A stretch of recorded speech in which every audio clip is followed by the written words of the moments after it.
का, आस और विश्वास का, जन जन के जीवन की खुशहाली का दर्पण, जन जन के जीवन की खुशहाली का दर्पण। ये है कृषि दर्शन, ये है कृषि दर्शन, ये है कृषि दर्शन। किसान भाइयों, ब्रेक के बाद आप सभी का बहुत बहुत स्वागत है।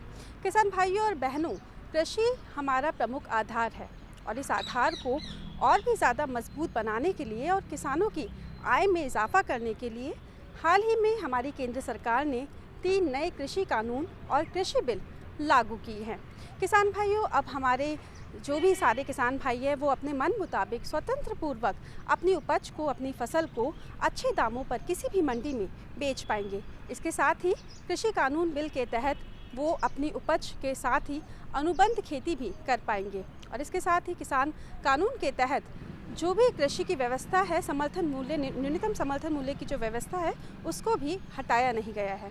यानी कि कुल मिलाकर बात ये है कि ये जो 3 नए कानून हैं ये किसानों के लिए एक सौगात बनकर आए हैं, किसानों के लिए एक आशीर्वाद बनकर आए हैं। तो हमारे किसान भाई बहन इन 3 नए कृषि बिलों के माध्यम से अपने आप को और भी ज़्यादा आत्मनिर्भर बना सकेंगे और भी ज़्यादा सशक्त बना सकेंगे।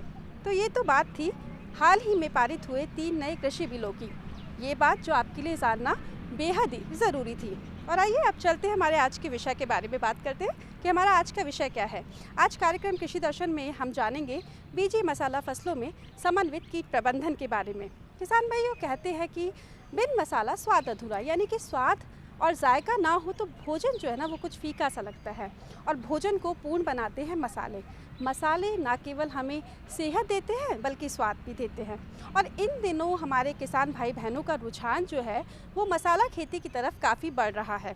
हमारे किसान भाई बहन जब मसाला की खेती करते हैं तो खेती ही पूर्णतया खेती में प्रबंधन भी बहुत ज़रूरी है और इसी प्रबंधन में एक प्रबंधन है कीट प्रबंधन। तो आज कार्यक्रम कृषि दर्शन में हम जानेंगे बीजी मसाला फसलों में कीट प्रबंधन के बारे में और इस पर जानकारी देने के लिए हमारे साथ जुड़ेंगे हमारे आज के खास विशेषज्ञ डॉक्टर कृष्णकांत, राष्ट्रीय बीजीय मसाला अनुसंधान केंद्र तबीजी अजमेर। किसान भाइयों, बीजे मसाला फसलों की बुआई लगभग पूरी हो चुकी है तथा पौधे भी खेतों में उग आए हैं। अब इस समय से लेकर के और पौधों की कटाई तक खेतों में इन फसलों में विभिन्न तरह के कीटों का प्रकोप होता है जो कि ना केवल इसकी उपज को कम करते हैं वरन इसकी गुणवत्ता को भी कम करते हैं। अगर हम इन कीटों के बारे में देखें तो मुख्यतः 3 तरह के कीट इन फसलों को नुकसान पहुंचाते हैं, जिसमें सबसे प्रमुख कीट है रस चूसने वाले कीट, जो इन फसलों को सबसे ज़्यादा नुकसान पहुंचाते हैं। और इन रस चूसने वाले कीटों में सबसे प्रमुख कीट माहू है, उसके बाद थ्रिप्स है, फिर जैसिड का आता है, फिर सफ़ेद मक्खी है, फिर उसके बाद लाइगेट बग है। ये प्रमुख कीट हैं रस चूसने वाले जो हमारी बीजे मसाला फसलों को सबसे ज़्यादा नुकसान पहुंचाते हैं। इसके बाद आता है ज़मीन में पाए जाने वाले या उसमें रहने वाले कीट, जिसमें दीमक हो गया, इसको उदई कहते हैं, और कटवर्म हो गया। फिर एक सूत्रकृमि है जिसको नेमाटोड बोलते हैं। किसान भाई भी इसे अब अच्छी तरह से परिचित होंगे। इसका दिन पर दिन काफ़ी नुकसान बढ़ता जा रहा है और हमारी बीजे मसाला फसलों में भी इसका नुकसान देखा गया है।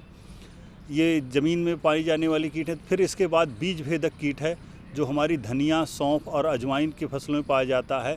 इससे हमारी गुणवत्ता को काफ़ी प्रभावित करता है तथा हमारा जो निर्यात है वो भी इससे प्रभावित होता है, क्योंकि इससे ग्रसित बीज को बाहर के देशों में निर्यात हम नहीं कर सकते हैं।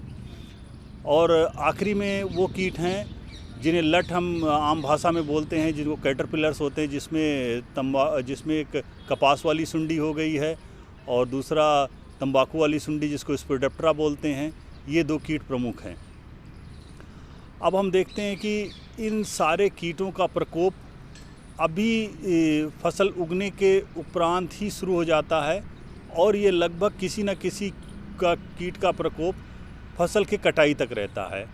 परंतु किसान भाइयों में हम एक चीज़ ये भी बताना चाहेंगे कि हमारी बीजे मसाला फसलें ऐसे कीटों को भी बहुत आकर्षित करती हैं जिन्हें हम मित्र कीट कहते हैं।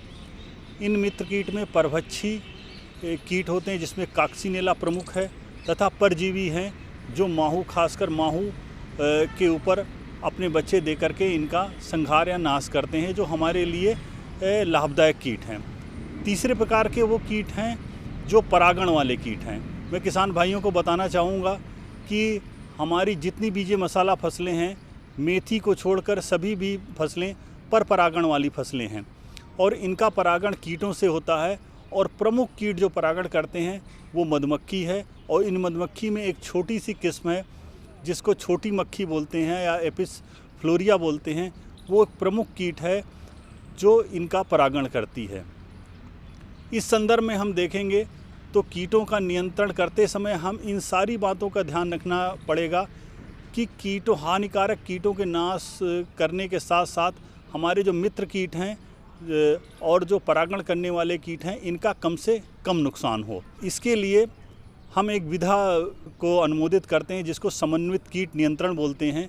ये वो विधा है जिसमें हम कीटनाशकों का कम से कम उपयोग करते हैं तथा तभी उपयोग करते हैं जब इसके अलावा और कोई दूसरा विकल्प मौजूद ना हो। अगर हम इन सारे कीटों की जानकारी हमें अच्छी तरह से है तो हम इन्हें समुचित तरीके से खेत में नियंत्रण कर सकते हैं तथा अपनी फसल को सुरक्षित कर सकते हैं। अब इस समय अगर हम देखें तो अभी हमारी जो सबसे पहला कीट है जो फसलों पर नुकसान करेगा वो है थ्रिप्स। किसान भाइयों, एक बहुत छोटा सा एक कीट है जो कि जीरे के फसल को काफ़ी नुकसान पहुंचाता है और ये उगने के तत्पश्चात ही इसका प्रकोप जीरे की फसल में शुरू हो जाता है और ये लगभग जनवरी तक बढ़ता रहता है। इसके बाद जब माहू का प्रकोप होता है तब इसकी संख्या कम होती है। इसके साथ और अन्य कीट हैं, जैसे मेथी में पर्णसुरंग कीट है। ये लाइन सी बनाता है, धारी सी बन जाती है पत्तियों में। फिर इसके बाद एक जैसिड आता है, वो हरे रंग का कीट होता है। किसान भाई इससे अच्छी तरह से परिचित हैं। ये जहाँ चूसता है वहाँ पीला पड़ जाता है और पत्ती सिकुड़ जाती है तथा इसकी जो मेथी हम सब्जी के तौर पे उगाते हैं, पत्ते के तौर पे, उसके लिए काफ़ी हानिकारक कीट है। फिर इसी तरह से एक सफ़ेद मक्खी है, वो उसका प्रकोप भी मेथी की फसलों में होता है। तो ये अभी हमारी फसलों में जो तुरंत लगने वाले कीट हैं वो ये हैं। इसके बाद दूसरे तरह का कीट है, रस चूसने वाला कीट है माहू या मोयला। सारे किसान भाई इससे बहुत अच्छी तरह से परिचित हैं और अच्छी तरह से जानते हैं कि हमारी ये फसलों को काफ़ी नुकसान पहुंचाता है। हमारी बीजे मसाला फसलों में आधे से ज़्यादा नुकसान मात्र एक इसी कीट से होता है जिसको माहू या मोयला बोलते हैं। बहुत से किसान भाई ये कहते हैं कि ये माहू वही है जो सरसों में लगता है, लेकिन मैं किसान भाइयों को बताना चाहूँगा कि बीजे मसाला में फसल में लगने वाले माहू या मोयला अन्य दूसरे फसल में लगने वाले या माहू मोयला से ये विभिन्न तरह के हैं और इनका खासकर ये सरसों की फसल में लगने वालों से इनसे कोई ताल्लुक़ नहीं है। इनका प्रकोप 15 जनवरी के बाद शुरू होता है और फरवरी का महीना बहुत ही हमारे लिए प्रबंधन के दृष्टि से बहुत ही महत्वपूर्ण है, क्योंकि हम अगर इस समय प्रबंधन कर लिए तो हम फसल को नुकसान होने से बचा सकते हैं। न केवल बचा सकते हैं वरन हम आपको कम दवा में अच्छी तरह से फसल को बचा सकते हैं। इसके बाद थ्रिप्स का भी अटैक और दूसरे फसलों में भी आता रहता है। हम माहू के खासकर इसमें बताना चाहेंगे कि 15 जनवरी के शुरू होने के आसपास से ही आप काफ़ी के फसलों पे ध्यान देना शुरू कीजिए। और हमारे जो वो इसमें अम्बेल होता है, जो पुष्प गुच्छ होता है, अगर हम इसमें देखें 30 से 40 माहू या मोयला हैं तो वो हमारे लिए एक निर्देश है, एक हमारे लिए सूचक है कि हम फसलों में कोई ना कोई छिड़काव करें जिससे इनका नियंत्रण करके इनसे बचाया जा सके। अब अगर हम रस चूसने वाले कीटों का नियंत्रण के बारे में देखें तो हमें सबसे पहले ये ध्यान देना होगा कि हम फसल की बुआई उचित समय पे करें। उचित समय पे बुआई करने से हम फसल को नुकसान होने से काफ़ी हद तक भी बचा सकते हैं, क्योंकि जितना हम देर में बुआई करेंगे, फसल जितनी मार्च अप्रैल जितना लेट जाएगी उतना ज़्यादा नुकसान होगा, उतना ही ज़्यादा उस समय प्रकोप माहू या मोयले का होता है। तो हमें ये देखें। दूसरी चीज़ें हमें देखनी है कि पानी और नाइट्रोजन उर्वरक की मात्रा हमें उतनी ही देनी है जितनी कि संस्थान द्वारा या कृषि विभाग द्वारा या वैज्ञानिकों द्वारा अनुमोदित की जाती है। ज़्यादा देने से पौधे में कोमलता बढ़ती है, जिससे इन रस चूसक कीटों का बहुत ज़्यादा प्रकोप बढ़ जाता है। अब हम देखते हैं कि इसके लिए नियंत्रण के लिए और क्या कर सकते हैं। तो हम शुरू में वानस्पतिक कीटनाशक का उपयोग कर सकते हैं, जिससे हम बहुत अच्छी तरीके से कंट्रोल कर सकते हैं। अब वानस्पतिक कीटनाशक में नीम का सत है, निमोली का सत है, जो 5% का उपयोग कर सकते हैं, या नीम का तेल 2% का उपयोग कर सकते हैं। अगर ये आपके पास नहीं है तो बाज़ार में एजाड्रेक्टिन उपलब्ध है, वो भी नीम बेस्ड है और इसका कोई दुष्परिणाम भी नहीं होता। इसके 10,000 ppm एजाड्रेक्टिन की एक ml मात्रा 1 लीटर पानी में मिला करके हम स्प्रे कर सकते हैं। इससे अगर हम शुरुआती तौर पे अगर हम इसको स्प्रे करें तो हम इसे अच्छी तरह से कंट्रोल कर सकते हैं। फिर भी यदि किसान भाई देखते हैं कि हम समय पे नहीं कर सके या प्रकोप ज़्यादा हो रहा है, तो कुछ हम रासायनिक कीटनाशकों का उपयोग कर सकते हैं, जिसमें इमिडाक्लोपीरिड आती है। ये 7 से 8 ml जो है प्रति लीटर पानी के हिसाब से जाती है। डेल्टा मेथ्रिन आती है दवा, एक 10 ml 15 लीटर 10 ml कर सकते हैं 15 लीटर पानी के साथ। या डाइमेथेट आती है रोगोड दवा जो है, उसका भी उपयोग कर सकते हैं 1 ml पर लीटर के हिसाब से। इन दवाओं का उपयोग करके हम इन्हें नियंत्रित कर सकते हैं। पर प्रमुख चीज़ें ये हैं कि हमें शुरुआत में ही इस पर ध्यान देना होगा। अगर हम शुरुआत में ही इसको अच्छी तरह से कंट्रोल कर लें तो बाद में हमारे लिए समस्या नहीं रहेगी, और बाद में प्राकृतिक रूप से पाए जाने वाले प्रेडेटर जो हमारे परभक्षी कीट हैं, उनकी संख्या बढ़ जाती है, तो खुद ब खुद इसको नियंत्रित करते रहते हैं तथा इनका परागण वाले कीटों पर भी विपरीत प्रभाव नहीं पड़ता है। अब रस चूसने वालों के बाद हम देखते हैं दूसरी तरह के कीट हैं जो सॉइल में पाए जाते हैं, जिसमें दीमक हुआ, कटवर्म हुआ और नेमाटोड हुआ। अब दीमक कटवर्म सभी जगह में समान रूप से नहीं पाए जाते हैं, ये विभिन्न क्षेत्रों में या मिट्टी के अनुसार इनका प्रकोप बढ़ता है। लेकिन अगर हम इसमें किसान भाई हमारे यहाँ नीम शरबत अवेलेबल है। अगर नीम की खली 80 से 100 किलो प्रति एकड़ का उपयोग खेत में बुआई के समय करते हैं तो इससे अच्छी तरह से निदान पा सकते हैं।